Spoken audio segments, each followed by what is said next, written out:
Welcome. In this video, we're going to take a look at the blockers feature within Tracker. And blockers can be used to show when a story is blocked by a person or another story, and it can show dependencies between stories. So let's say, for example, in this particular story, we are blocked and need input from another one of the team.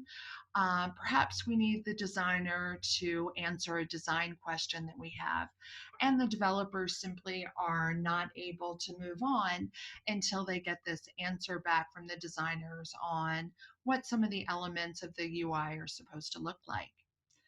They can come in and enter as a blocker at designer that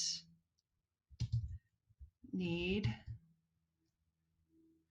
your help on UI for this feature. They can go ahead and add that as a blocker, and the designer has now gotten a notification in Tracker via either the in-app notifications or the email notifications, or even Slack if they've got their notifications set up that way, that they are blocking a story. And when the story's collapsed, you'll see it has a red arrow on it, red like a stop sign, indicating that it's being blocked. If I were the designer, I could now come into this story and add the design work, see these designs,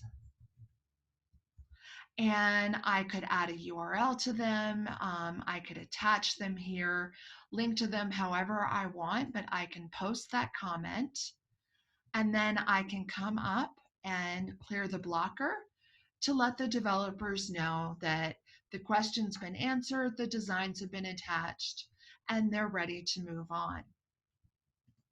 And when you collapse the story, you'll see that it's no longer blocked. So that's how you can handle blockers when it's a person.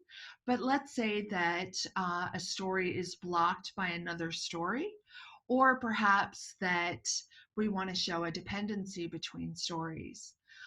In this example, let's say that here we have maybe a design spike, and we are unable to go ahead and do this feature story until we have resolved which model we're going to go forward with. But we've got some investigation work, and until we know how we're going to do the data load, we're not going to be able to create the user profile. So that spike is blocking this feature story, or we have a dependency between them, however you want to think of it.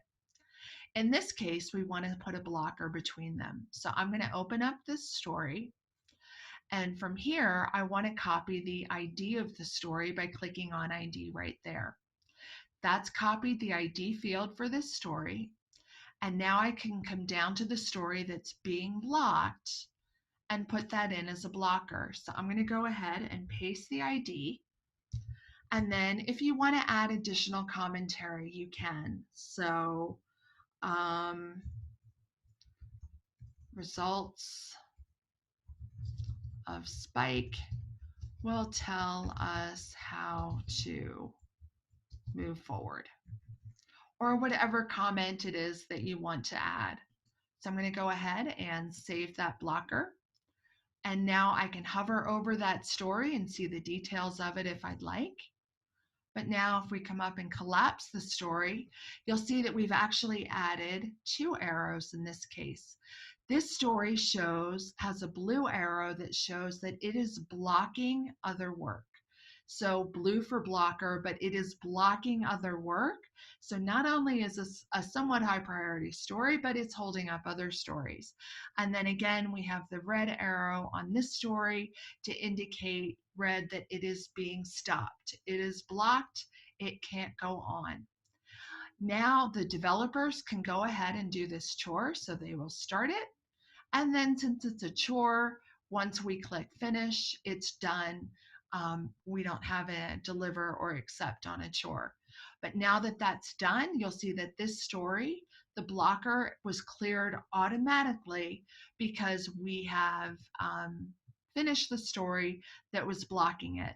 And you'll see that that is still there, but it's now grayed out to indicate that it's been resolved and the developers are now ready to proceed. So that's how the blockers work to show when a story is blocked or to show dependencies between them. Please be sure to check out our other tracker videos to learn even more.